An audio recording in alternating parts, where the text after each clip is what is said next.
A black student sits at the cafeteria table when a notorious school bully's eyes locked onto her, saying you clearly do not belong here, demanding she leaves immediately. The whole cafeteria goes silent as she refuses to move, standing up to the bully. As tension crackles in the air, will she back down or stand her ground? Stay tuned. Savannah James walked in. A different kind of silence followed her. The kind that wasn't natural. The kind that made her skin prickle. She gripped her tray tighter. The same food as everyone else. But to them, she wasn't the same. Savannah scanned the tables. Groups had already formed. And then there was that table, right in the middle. The table where only the boys with Letterman jackets and their girlfriends sat. She took a deep breath, walked forward. She wasn't going to stand in a corner. She wasn't going to shrink. Savannah slid into an empty seat. For half a second, nothing happened. Then, what do you think you're doing? A voice, sharp like a blade. Savannah looked up. Across from her sat a boy with piercing blue eyes and perfectly styled blonde hair. His name was James Reynolds. She knew him. Everyone did. Football captain. The son of a judge. The kind of guy who walked through life as if it were his birthright.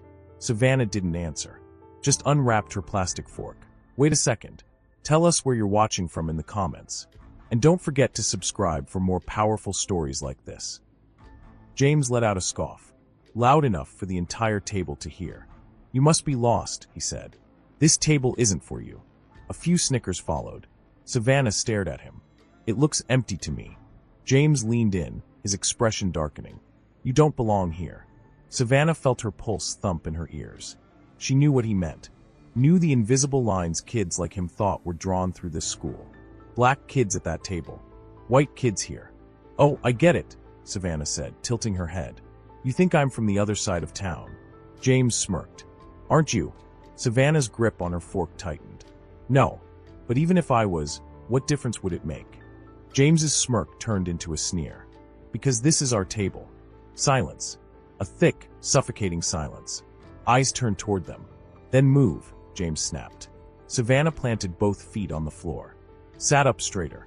No. A flicker of shock crossed James's face. Like he wasn't used to hearing that word. Excuse me? You heard me, Savannah said. I'm not moving. A few whispers. A few eyes darting back and forth. The cafeteria suddenly felt tighter, like all the air had been sucked out. James's jaw clenched. You don't get it, do you? He leaned forward, lowering his voice. Your kind doesn't sit with us. Savannah felt something twist in her chest. It wasn't shock. It wasn't even anger. It was something heavier. Something that had been passed down for generations. My kind, she repeated. James grinned, but there was no humor in it. Yeah, you know exactly what I mean. Savannah took a slow breath. She looked around, saw the eyes watching, the mouth slightly open, the ones waiting to see if she would just take her tray and leave. She could. She could make it easy. But easy had never changed anything. She stood up, not to leave, but to make sure everyone heard her. You think you own this table because of your last name? She asked, voice steady. Because your daddy's a judge? Let me tell you something about names, James. James folded his arms, looking amused. Oh, this should be good. Savannah's lips curled into a small smile. You see that new cafeteria wing? She nodded toward the glass double doors leading to the brand new extension of the school. The one the school just built. James shrugged. Yeah, what about it? Savannah took a step closer. My father built that. James's smirk faltered. Excuse me. My father, Marcus James, Savannah said, enunciating each syllable, donated every single dollar to build that wing. James blinked. A shift in the air. Marcus James, one of the girls at the table whispered. The civil rights lawyer? Savannah nodded. The one who fought cases against people like your father. James's face turned red. You're lying. Savannah shrugged. Go ask the principal. James opened his mouth. Closed it. His hands clenched into fists on the table. So James, Savannah said, tilting her head. Who really deserves to be here? The cafeteria was silent. Everyone watching. James looked like he wanted to explode. But he couldn't. Not with all those eyes on him. Savannah picked up her tray. Enjoy your table, she said. My family paid for it. Then, with her head high, she walked away. James Reynolds sat frozen. His face burned red, his jaw locked so tight it looked like it might shatter. The entire cafeteria had gone silent. so silent that even the sound of a dropped fork felt like an explosion. Savannah James had just humiliated him. Right there, in front of everyone. She walked away, her head high, but the damage had already been done. Someone snorted. A chuckle. Then another. James whipped his head around. "What's so funny?" he snapped. Nobody answered.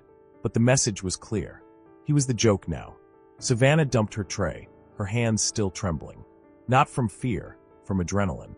She had stood her ground. But she knew this wasn't over. James Reynolds wasn't the kind of guy to let things go. And she was right. By the time school let out, word had spread. The confrontation. The truth. The fact that Savannah James, the black girl James had tried to humiliate, had shut him down in his own territory. She felt the stares as she walked to her locker. Some approving, some just curious, and some, like James's, burning with something much darker. He was waiting for her. Right by the exit doors, leaning against the lockers, arms crossed. A few of his friends lingered nearby, their faces tight with tension. Savannah slowed but didn't stop. "Think you're real smart, huh?" James said as she passed. Savannah glanced at him. "Smarter than you, apparently." His friends shifted uncomfortably. James's lips curled into a smirk, but his eyes were anything but amused. "You embarrassed me." "No," Savannah corrected. "You embarrassed yourself." James pushed off the lockers, stepping closer. "You really think your daddy's money makes you special?" Savannah didn't flinch. "I don't need money to be special." His smirk dropped. If you're enjoying this story and want to hear more, hit that subscribe button now. Don't miss out. "Watch yourself, James," he said, voice low. "You first." They stared at each other, the air between them tight like a pulled rubber band. Then Savannah smiled. Not out of amusement, but because she saw it, right there in his eyes. Fear. Not of her, but of the truth she carried. The power of it.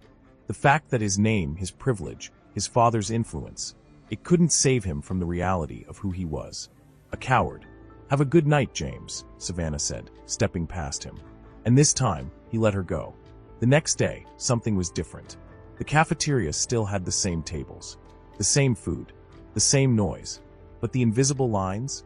They weren't so clear anymore. Savannah didn't need to sit at James's table. She didn't need a seat to prove she belonged. Because now, everybody knew she belonged anywhere she wanted. And as for James, he sat at his usual spot. But the throne didn't feel so secure anymore. People weren't laughing at his jokes as much. Some weren't even sitting with him at all. Because power didn't come from who your father was, or where you sat. It came from standing your ground. Savannah had done that. And now the tables had turned. If you love this story, make sure to subscribe. More powerful stories like this are coming, and trust me, you don't want to miss them.